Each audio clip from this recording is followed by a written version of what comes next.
Well, here's another oscilloscope that I rescued out of the dumpster, or I was getting ready to go into the dumpster if I didn't take them.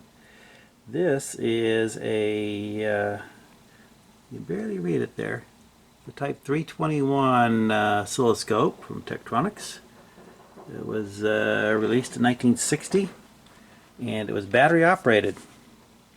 It's mostly transistorized. I think there's one new Vista inside there, but it had this set of 10 D-size NiCad batteries in it. These had started to leak. I don't know how old these are, made by GE. Probably, maybe even the original ones from 1960. They were inside this big case thing here that fits onto the bottom of the oscilloscope. It goes in right there.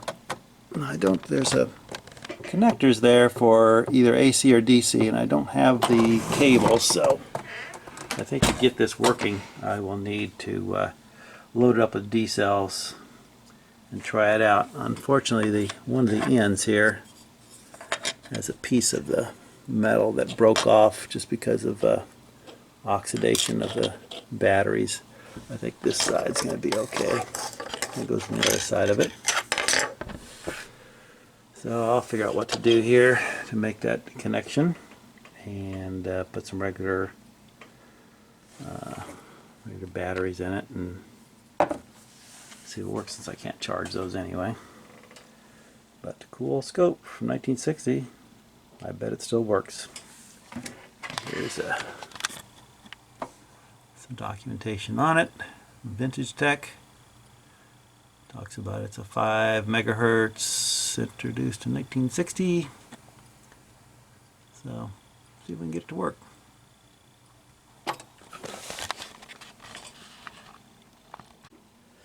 Yeah, I've got this little 321 AC/DC scope hooked up to an AC source here through my dim bulb tester. I just got it plugged in that way, and it's drawing current. Looks like 0.36 amps. Seems like a little high, maybe not. But you know, all I'm getting is scale illumination to work. Not getting any traces. This is up full.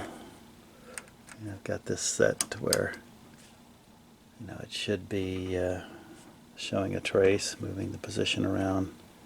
I'm not getting anything, so I don't know if that tube is bad or some other component is bad, but I may just set this one aside for now and take a look at it later, or try to find someone who wants it. Who wants to do a full overhaul, because I really don't need this scope. Interesting historical fact, though, is that NASA was looking at putting these on the Apollo moon missions for troubleshooting during the flights. I think they were requesting a ruggedized version of it be made by Tektronix.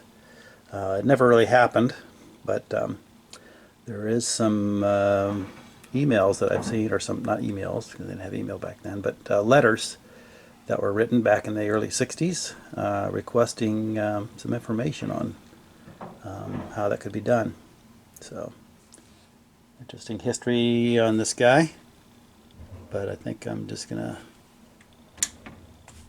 leave it for now. So another non-repair, but maybe we'll get back to it later.